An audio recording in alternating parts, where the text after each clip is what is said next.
Hey everybody, welcome to a new episode of Secure the Seat. My name is Minda Hartz and I'm your host. If this is your first time joining us, welcome. You're already part of the family, but if you watch us every week at noon Eastern time, welcome back. Let us know how your weekend went. I know those who are watching us primarily on LinkedIn Live, but also are watching us on YouTube and Facebook and Twitter. So shout out to everybody. I hope you had a very good weekend. I am back teaching this semester, so my week is a lot longer than usual, but it's been nice to be back in the classroom, and so that's been exciting. And then today we're actually going to be talking about how to redefine your narrative.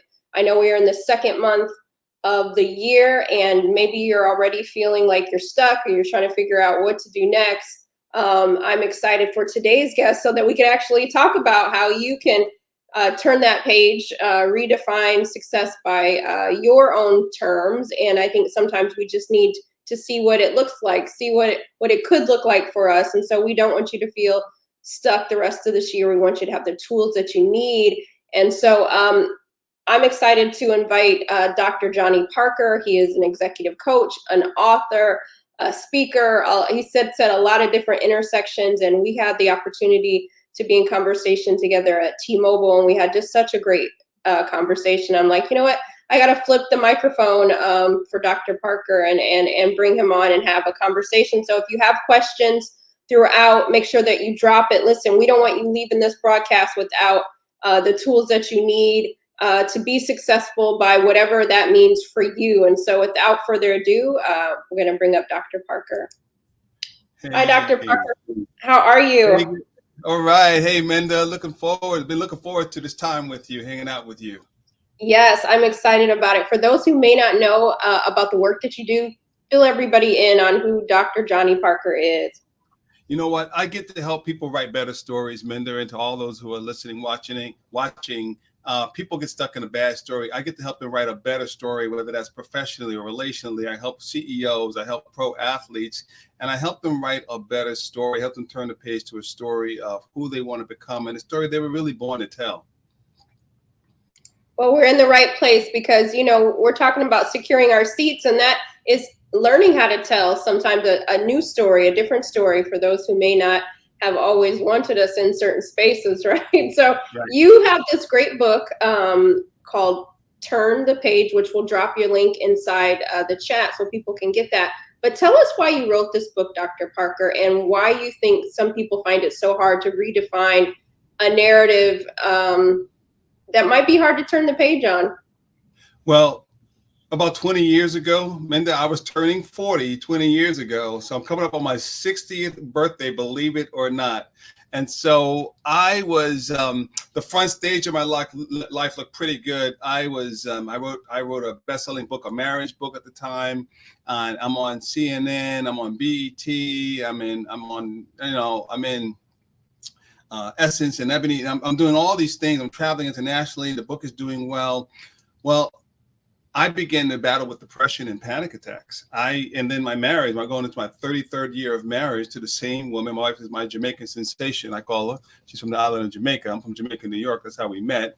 And so then everything hits the fan. So I'm turning 40 and now I'm stuck. I don't like my story. I'm stuck. The front stage looks pretty good, but the backstage, my private life, where my story really, where all of our stories really emerge, that was in shambles. That's where panic attacks and depression, there was loneliness. I wasn't good about having good friends and having a support cast. In every story, you got to have the right support cast. So there was a profound loneliness, even though the front stage looked pretty good. And so I knew something was wrong. And I remember, around my 40th birthday, I went to the ocean, spent some time, spiritual journey, seeking God, seeking Jesus Christ around my life and saying, what's wrong with my story? Help me write a new story. And out of that became this book, Turn the Page, Unlocking the Story Within You.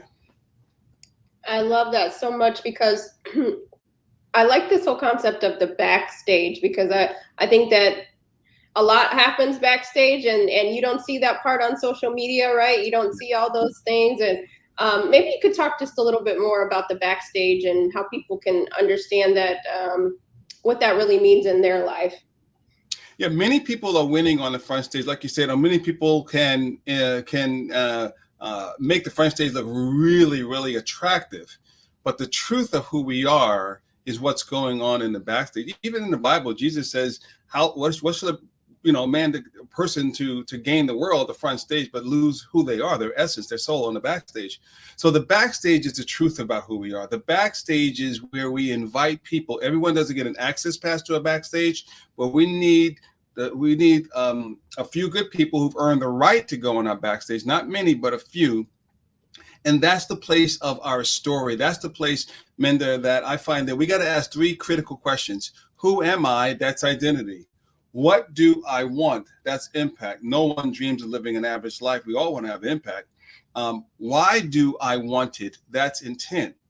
All of that happens in the backstage. All of that happens when no one is looking.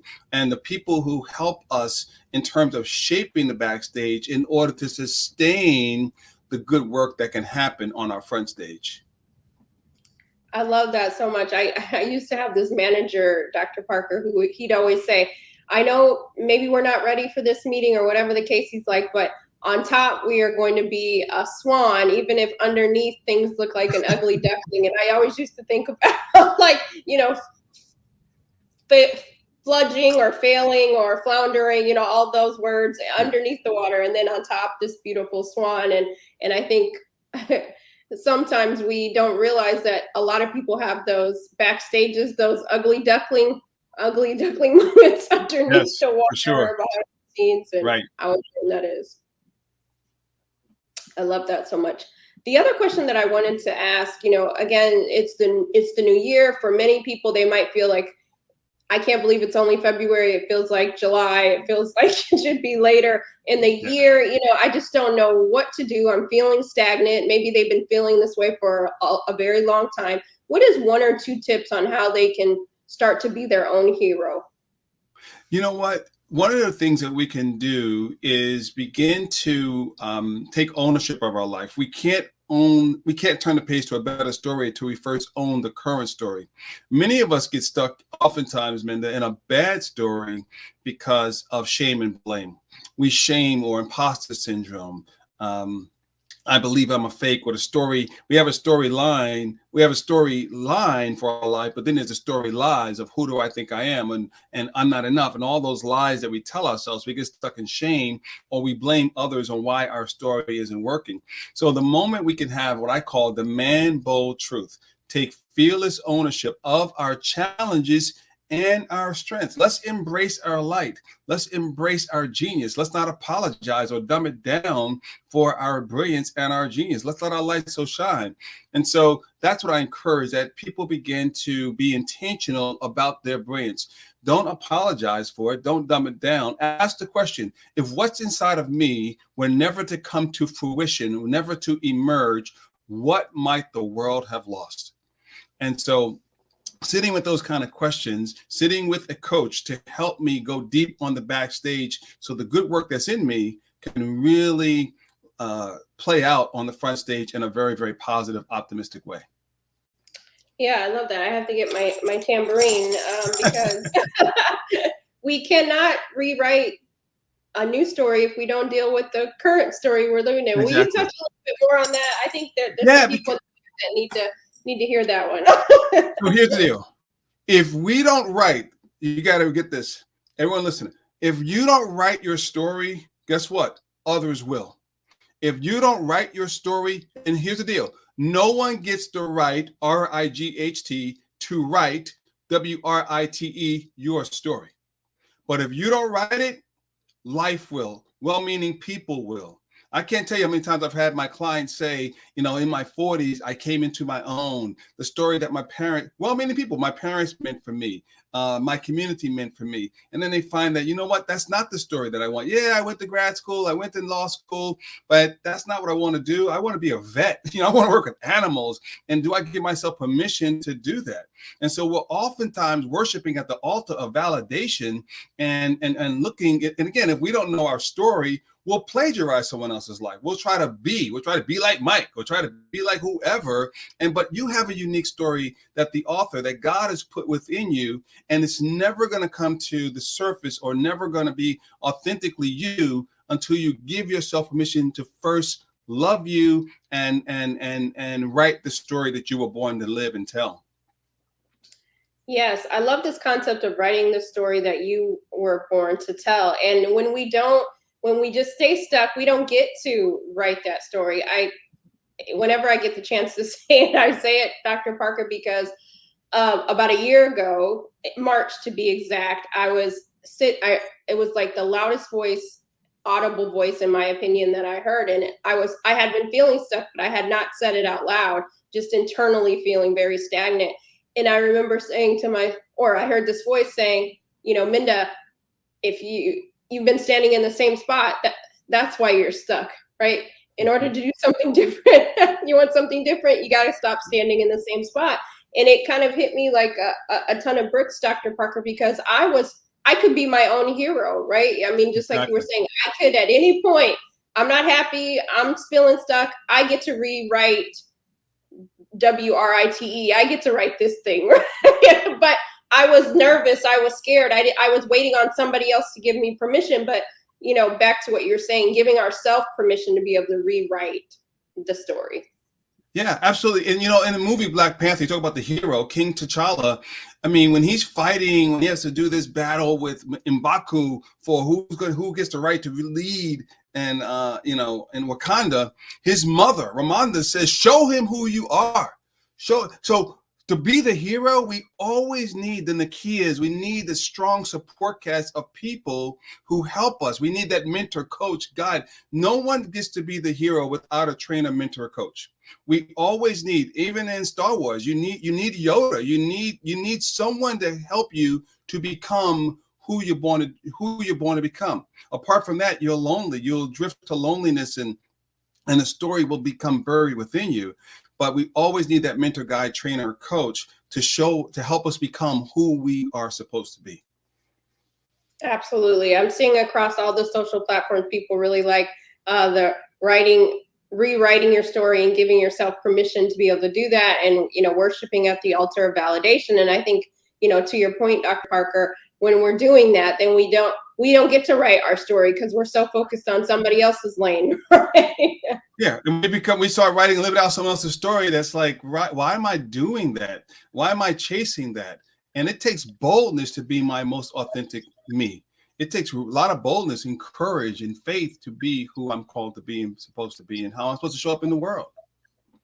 Absolutely. And you touched on something that I want to ask you a question on, is we often do talk about bringing our authentic selves to work. How do you view authenticity as it pertains to telling a new story about ourselves? Well, again, it takes a lot of boldness, because it's so easy to follow and become like everyone else, and not realizing that every snowflake is different the way God intended. And so to bring my most authentic self, I first got to know my story. So one of the things that I coach my clients to do, Minda, take your name, first name or last name, and use it as an acrostic, and begin to identify your core values. Research shows that when we lead from our core values, our impact is over 110%. Well, your name, Minda Harts, Johnny Parker, that's unique. That's my name, whether I use my first name or last name. But that's a practical exercise that I tell people, you want to be intentional about that. In my work with clients, and I'm thinking about the Ritz-Carlton. Every day they have 24 core values. Every day they look at one of their core values, and they're onboarding. It takes 2 days to onboard the people, looking at their 24 core values, and they tell a story. I apply that to our lives. You need to know, here you go. You have to know your core, right? You got to know your core, and every day put it up somewhere where you are identifying what are the core values that drive Minda Harts. What are the core values that drive Johnny Parker? The more that I'm intentional, because this happens intentionally, we don't drift to better, we don't wander to wellness in terms of this and my authenticity. I got to be intentional about showing up from who I am in terms of my core values. And that can help us in terms of our authenticity in life and in the workplace. I love that so much. And again, at any point in time, maybe your authentic self was, something else, but giving yourself permission to also at any time redefine and get clear on who you need to be for you. But I love that we should all have some core values that we can anchor in. So I appreciate that, Dr. Parker. I could talk to you about this all day, but I know that we only have a certain amount of time. But one of the things that I ask each and every one of my guests is, I am a lover of grits and rap lyrics. And first off, are you a grits eater? We have to get down to that Oh, business first. absolutely. My roots, yes. Man, I'm a dude from New York, from Queens, Jamaica, and so yes, but my roots, my grandparents are from Louisiana, Mississippi. So grits are only supposed to be eaten with salt. Only salt, no sugar, salt and butter only. That is the official way to do grits. Okay, That's it. good. I was a little worried. I'm like, okay, but once you said Louisiana, I was like, okay, so we're on the same page. We're on the same page. There's only one way. There's only one way. And we're going to make sure that we drop Dr. Parker's information in the chat so you can connect, support, hire, buy the books, all the things. But if you are feeling unstuck and you're looking for ways to turn the page, definitely connect, because success is not a solo sport. We can't get where we need to go by ourselves. And Dr. Parker already said that. But with a good bowl of grits is a good rap lyric. Dr. Parker, what is one of your favorite rap lyrics and why? All right, man. So I'm gonna show my age again. I'm old school, so I got to go back to Grandmaster Flash Furious 5 again. A New York dude, child is born with no state of mind. Look lost to the ways of mankind. God is frowning on you, but He's smiling too, because only God knows what you're going through. Don't push me, cause I'm close to the edge. I'm trying not to lose my head. There it is, right there. Old school. I love that. I love that. Nothing like a good Grandmaster Flash. Now, why does that lyric speak to you, Dr. Parker? Oh my gosh. Child is born with no state of mind. I mean, I grew up in the hood. I mean, we didn't do mental health back in the 70s when I'm growing up in the hood. Mental health was, you went to church and you did your best to cry out to God. You smoked some weed.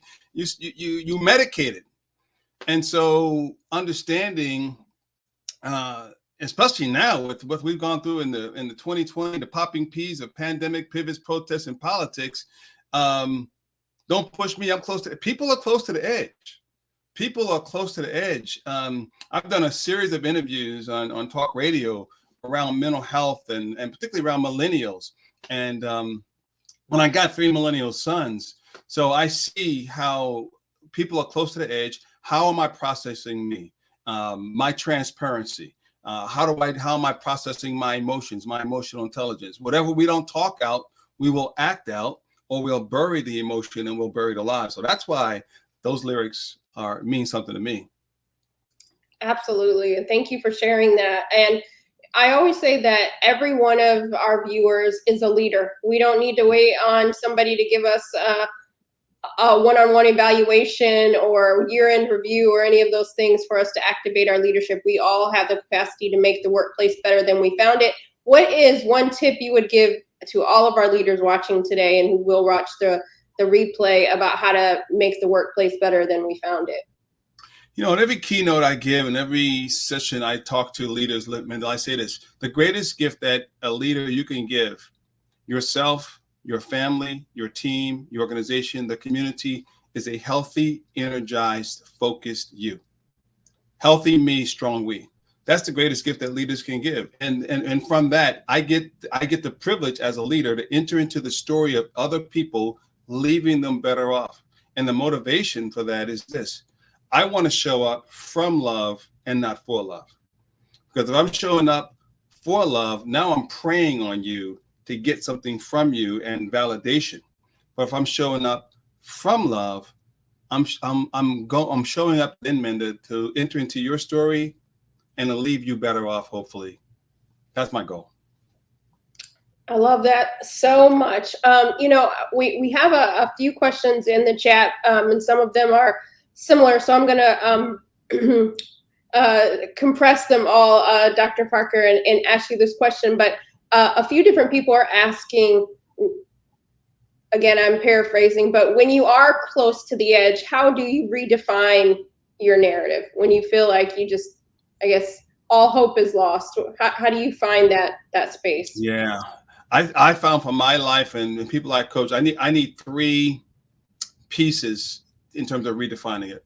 One, I got to be really, really vulnerable, honest with myself about what's going on inside of me. Again, I said it earlier, healthy me, strong we. So I give myself permission to be aware of what am I feeling? Why am I feeling? So first, be vulnerable with myself. Secondly, I got to be vulnerable with my faith guides me. So if person's faith, that's really, really strong. So my faith is in God and Jesus Christ. And so that is important. Faith means a lot to me. So I got to go there, higher power, whatever people want to call it. And then the third, I got to have that support cast. I got to have those people who love me, but they're not overly impressed with me because they got to be able to speak truth to power. So I got to have a support cast. So I need honesty with self, honesty with faith, and honesty with safe people, and help me to turn the page. That's great, and I love that healthy me, strong we. That is that is definitely a tweetable moment.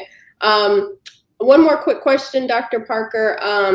What are some exercises to begin the process of rewriting our story? Well, one is certainly the first name, last name exercise. Just starting there, that would be really, really good. I have another one. People could download it and go to it. It's Johnny Parker. I should have given it to you earlier, but it's called Rise, and it's an acrostic, a robust impact, seek, and effect. And they can go to Johnny Parker /Rise, and they can get that. Certainly the book, but those two exercises, especially the first name, last name, that is an important exercise to look at and review every day, often. Looking at what are the core values, put some quotes around that, look at that, put it up in a place that you can see it, lead from that, show up from that, lead, live, and love from that. And so just doing that would be huge as a starter and exercise. We love that. Well, make sure that everybody gets a copy of Turn the Page. And then also, we drop Dr. Parker's information. So just go to his website. There's great resources. And again, if you need that extra support, definitely check out the suite of services at Dr. Parker's website. So honored to have you in conversation. It went by too fast, but you dropped us off with some gems we can go into for the week. Just any final thoughts from you, Dr. Parker? Hey, I've just been honored. It's been fun to be with you today, Minda. I like to always tell people that, this thing called life and leading and rewriting your story, it's hard work. It's hard work, but it's worth the work. And we can do the work. We really can. We can do the work. It's worth doing the work. It is. It's the best work that I have ever done. So thank you for the work that you do and how you show up. And we appreciate you. We'll see you next time. For everybody else, stay tuned. It's a new month. And so we know that it's time for our affirmation. This is February. Last month was I Am Focused. And so Mike, my partner in Shine, is going to join us and give us our affirmation for the month so that we have something to stay focused on. Hey, Mike. Hey, Minda, that was an awesome show. You and Dr. Parker killed it. Amazing. Thank you. Some really great. Dr. Parker dropped us off with a lot of gems, so I definitely have to rewatch that. But what's our affirmation for this month, Mike? Last month it was I Am Focused, and just to keep evolving off that. This month I want to focus on good things are happening to me. A lot of times during our day, we let 1 or 2 or 3 bad moments ruin our entire day. And one of the things that I want to focus on this month is just because you had 3 bad moments, or just because somebody called you with 5 minutes of bad news, that doesn't cancel out, the other 20 something hours of the day where everything went well. Your car started, you went to work good, all your meetings went fine. And a lot of us define our days, we define our weeks, we define our years as 1 or 2 or 3 bad moments. And the ability to be mature enough to understand you just had, a few bad moments and you have to move on. You have to continue to tell yourself good things are happening to me. Good things are happening to me. And I want you to put that on the chat. I want you to put that in the chat. I want you to tell everybody today that this is your month. This is your time. This is your moment. Good things are happening to you. You have to continue to speak those things. You have to command your day, speak your day. God put you in this day, in this moment, in this family, in this time for a reason, for you to command it and change it. You tell your day what you want it to do. Good things are happening to me. Thank you, Minda.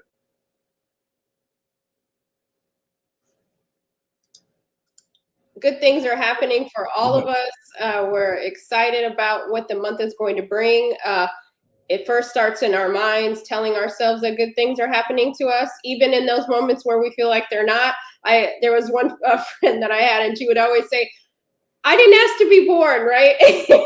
Whenever something was taking place. And, and yes, many of us did not ask to, I don't know anybody who has, but what we do know is that we get to take control of what the day brings to us. And good things are happening to us, even if we don't feel like it is, we're saying it. So we're walking this thing by with some faith, right? And some boldness. Absolutely. And so thank you for that today. Listen, everybody, thank you for joining us on Secure the Seat. Make sure that you share this episode with others. If there's anybody that you feel need to rewrite their story, go back to even the prior weeks, imposter syndrome, and then this episode today. There's some good mental hygiene that you all could pull from this. And then also too, if you haven't purchased Right Within, How to Heal from Racial Trauma in the Workplace, I would suggest that, because part of all of securing our seat, really, our mental health should be at play, at the forefront of our priorities, so that we can enjoy these things, so we can enjoy the good things that will be happening to us. So thank you so much for, again, for your time. We will see you here next Monday at noon. Keep securing your seat and have a great, great week.